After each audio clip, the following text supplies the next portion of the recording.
कहानी की शुरुआत होती है एक ऐसे जहाज से जो पिछले 100 सालों से समुद्र की लहरों में अकेला तैरता रहा है।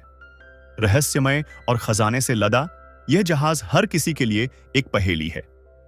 साल 1962 में इटली के ओशियन सागर में एक भव्य cruise ship MS Antonia Grazia अपनी यात्रा पर थी। उस रात शिव के डांस हॉल में जश्न की चमक थी। हर ओर खुशी, संगीत और नृत्य का माहौल था। सभी लोग पूरी तरह नाच गाने में खोए हुए थे। तभी अचानक कैमरे की नजरों के सामने एक रहस्यमयी हाथ दिखाई देता है।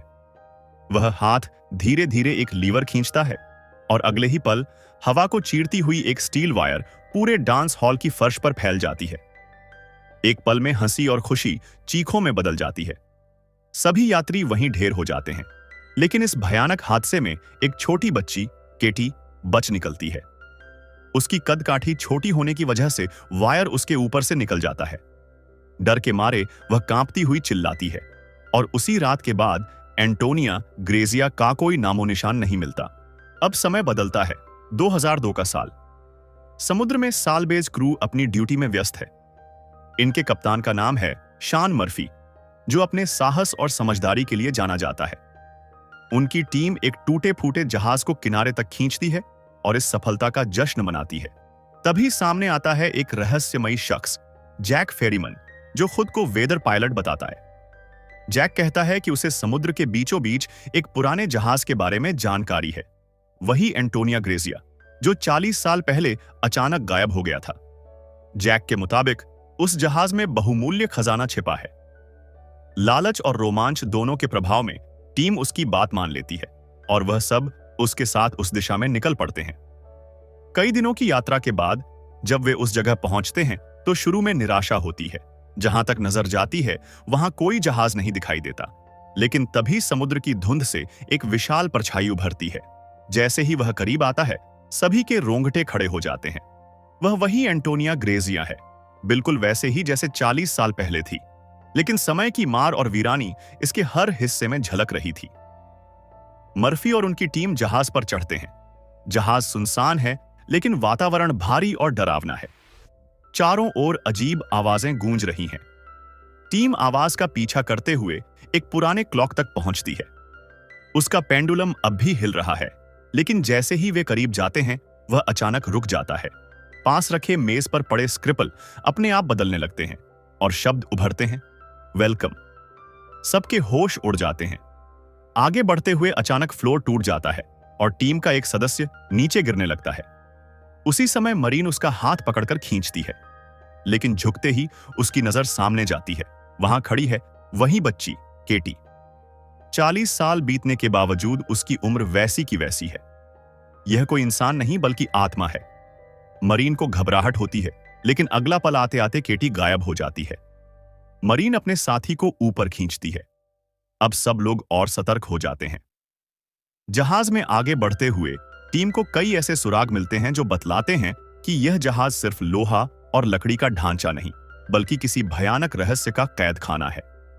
तलाश के दौरान उन्हें एक आधुनिक कलाई घड़ी मिलती है। मरीन हैरान होती है, 1960 के दशक में तो ऐसी घड़ी बनती ही नहीं थी। कप्तान मर्फी सोच में पड़ जाते हैं, शायद इससे पहले कोई यहां आ चुका है। अगली सुबह उन्हें पता चलता है कि जहाज में एक बड़ा छेद है और धीरे धीरे पानी अंदर भर रहा है। अगर इसे रोका न गया तो जहाज हमेशा के लिए समुद्र की गहराइयों में समा जाएगा। टीम तय करती है कि 3 दिन में छेद की मरम्मत करेंगे और फिर जहाज बाहर निकालेंगे। साथ ही मरीन अकेले स्विमिंग पूल की ओर जाती है। वहां दीवारों पर गोलियों के निशान उसे हिला देते हैं। जैसे ही वह बाहर आती है, वही केटी खड़ी दिखाई देती है। मरीन का पैर फिसल जाता है और वह पूल में गिर पड़ती है।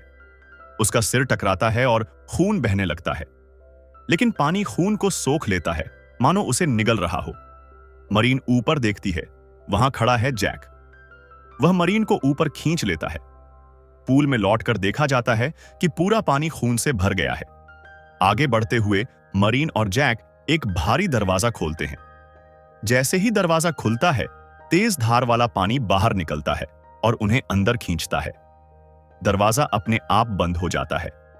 कुछ देर बाद वे एक बड़े केबिन में पहुंचते हैं। वहां 9 विशाल लकड़ी के बक्से रखे हैं। सभी मिलकर बक्से खोलते हैं। हर बक्से में सोने की ईंटों का ढेर है।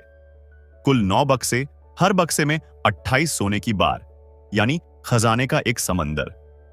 टीम सोने के लालच में डूब जाती है और सब उसे उठाकर अपने स्टीमर में ले जाते हैं। लेकिन खुशी लंबे समय तक नहीं टिकती। गैस सिलेंडर का नब घूमता है और माहौल में गैस फैलने लगती है। तभी मरीन को फिर से केटी की आत्मा दिखाई देती है।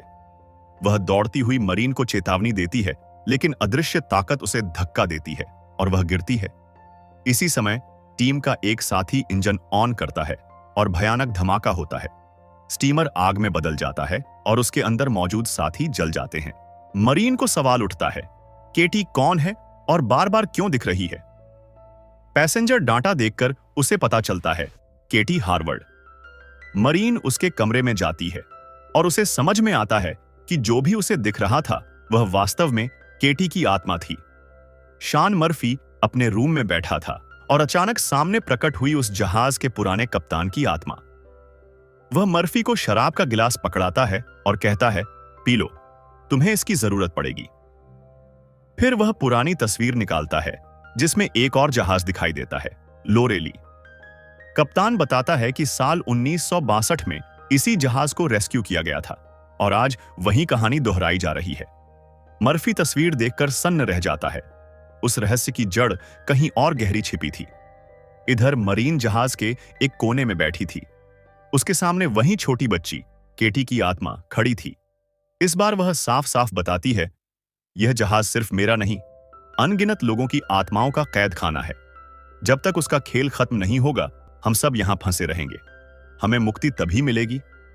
मरीन सहम जाती है, लेकिन आगे बढ़ने की हिम्मत जुटाती है। इसी बीच टीम का एक और सदस्य उस डांस हॉल में पहुंचता है जहां कभी भव्य पार्टी होती थी। अचानक पूरा दृश्य बदल जाता है। संगीत, रोशनी, नृत्य, सब वैसा ही जैसे 1962 की रात। स्टेज पर वही सिंगर खड़ी थी जिसकी आवाज पर लोग झूम रहे थे। लेकिन यह सब एक जाल था।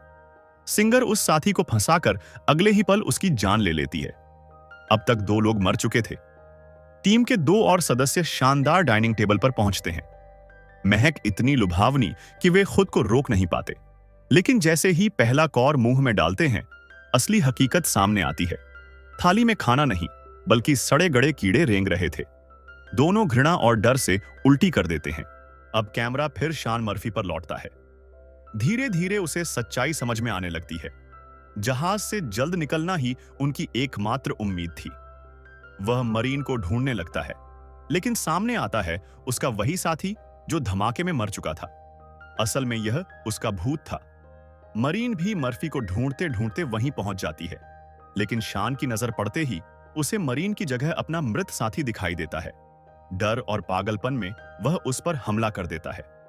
मरीन अपनी पूरी ताकत लगाकर उसे नियंत्रित करती है। तभी जैक आकर शॉन को बेहोश कर देता है। जैक वही था जिसने सबको यहां तक पहुंचाया था।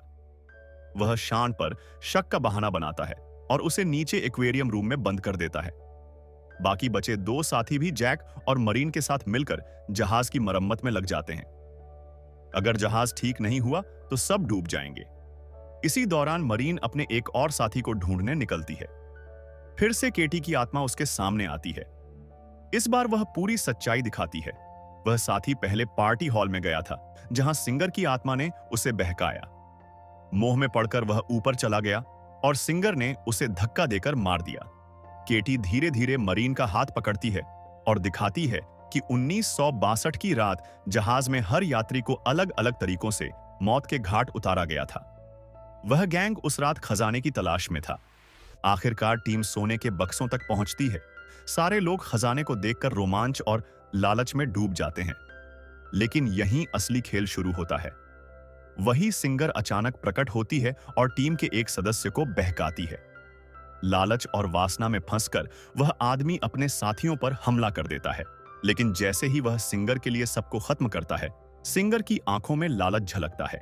वह धोखा देकर उसी आदमी को मार डालती है। सिंगर सोचती है कि अब जहाज और खजाना केवल उसका है। तभी परछाइयों से निकलता है असली खेल का मालिक, वह शख्स जिसने पूरे जहाज की तबाही का प्लान रचा था। एक हल्का इशारा करता है और उसी इशारे से सिंगर की मौत हो जाती है। केटी की आत्मा मरीन के सामने प्रकट होती है और असली गुनहगार दिखाती है, जैक। मरीन को अब समझ में आता है कि शॉन मर्फी निर्दोष है। असली खलनायक जैक है, जो इंसान नहीं बल्कि दुष्ट आत्मा यानी सोल कलेक्टर है। मरीन शॉन को बचाने की कोशिश करती है, लेकिन बहुत देर हो चुकी होती है। शॉन की मौत हो चुकी थी। उसके हाथ से वही पुरानी फोटो गिरती है जो जहाज के पुराने कप्तान ने दी थी। जैक की असली पहचान सामने आती है। वह आत्माओं को इकट्ठा करता है, शायद किसी अंधेरी शक्ति के लिए। मरीन अब अकेली है। वह कहती है, मैं जैक पर नजर रखूंगी और दूसरे को ढूंढने जा रही हूं। लेकिन जब वह जहाज के नीचे पहुंचती है, पता चलता है कि उसका दूसरा साथी जैक का शिकार बन चुका है। जैक वहां आता है। मरीन के साथी उसकी निगरानी कर रहा था। दोनों की झड़प होती है। गुस्से में मरीन का साथी जैक पर गोली चला देता है। वह समझता है जैक मर चुका है और वहां से चला जाता है। मरीन जानती है, इस जहाज से बाहर निकलने का एक ही रास्ता है, इसे हमेशा के लिए नष्ट करना। मरीन ने जहाज के हर कोने में बम लगाए। हर कदम, हर दरवाजे, हर स्टीमर, सब जगह विस्फोटक फिट कर दिए। उसकी आंखों में सिर्फ एक ही सोच थी, यह जहाज तबाह होगा और उन अनगिनत आत्माओं को मुक्ति मिलेगी। तभी उसका वही साथी जिसने जैक पर गोली चलाई थी, उसके पास लौटता है। वह कहता है, मरीन, हमें इसे उड़ाना नहीं चाहिए। अगर जहाज बच गया तो शायद हम भी सुरक्षित रह सकते हैं। मरीन उसकी बात सुनती है, लेकिन उसका चेहरा दृढ़ता और निश्चय से चमक रहा था। नहीं, इसे तबाह होना ही चाहिए। अगर इसे नष्ट नहीं किया गया तो जैक और भी लोगों को फंसाएगा। उनकी आत्माएं हमेशा के लिए कैद रहेंगी। जैसे ही वह बमों की अंतिम तैयारी कर रही थी, सामने अचानक जैक प्रकट होता है। तुम और मैं एक जैसे हैं, वह मुस्कुराता है। जैसे तुम डूबे हुए जहाज इकट्ठा करती हो, वैसे ही मैं आत्माओं को इकट्ठा करता हूं। मैं पहले इंसान था, लेकिन अब मैं सोल कलेक्टर हूं। यह जहाज मेरे लिए सिर्फ एक औजार है। जैक मरीन पर हमला करता है, लेकिन मरीन डरने वाली नहीं थी। उसने एक तेज एरो उठाया और जैक के पैर में घोंप दिया। जैक दर्द से तड़प उठता है और उसी क्षण मरीन ने एरो का इस्तेमाल रिमोट पर किया। रिमोट दबते ही जहाज के हर हिस्से में विस्फोट शुरू हो गया। आग और पानी की लहरें उठीं, जहाज हिलने लगा। मरीन खुद भी जहाज से छलांग लगाकर पानी में कूदी। पानी में फंसते ही उसके सामने प्रकट होती है केटी की आत्मा। केटी ने मरीन का हाथ पकड़ लिया और सतह की ओर रास्ता दिखाया। कई मुश्किलों और संघर्षों के बाद मरीन सतह पर पहुंची। उसने देखा, जहाज पूरी तरह ध्वस्त हो चुका था और वही जहाज जिसमें अनगिनत आत्माएं कैद थीं, अब आजाद हो रही थीं। हर आत्मा स्वर्ग की ओर उड़ रही थी। उनमें केटी भी थी, जिसने अंतिम क्षण तक मरीन का साथ दिया। दरअसल बाकी आत्माएं जैक की गुलामी में फंसी थीं, लेकिन केटी एक पवित्र आत्मा थी। उसने बार बार मरीन की मदद की और आज उसी की वजह से सबकी आत्माएं मुक्ति पा गई थीं। मरीन अब लकड़ी के एक बॉक्स के सहारे समुद्र में तैरती रही। काफी देर बाद उसने एक नया जहाज देखा और उसे ऊपर खींच लिया गया। उसे अस्पताल ले जाया गया। जब मरीन होश में आई, उसने देखा पुराने जहाज का सारा सोना नए जहाज में लदा जा रहा था और वहीं जैक अब भी जीवित, मुस्कुराते हुए उस सोने का इस्तेमाल नई आत्माओं को फंसाने के लिए करने वाला था। मरीन घबरा गई और चिल्लाई, लेकिन कोई उसकी बात नहीं सुन रहा था। भीड़ में से जैक बिना किसी को देखे धीरे धीरे जहाज पर चढ़ गया। मरीन उसकी ओर देखती रह गई। उसकी चीखें कहीं नहीं पहुंची और यहीं कहानी खत्म होती है।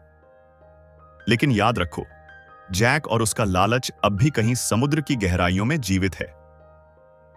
अगर आपको अच्छा लगा तो एक लाइक और चैनल को सब्सक्राइब कर लेना, क्योंकि इस चैनल पर आपको ऐसे ही वीडियो मिलेंगे। मिलते हैं नेक्स्ट वीडियो में। तब तक के लिए बाय बाय।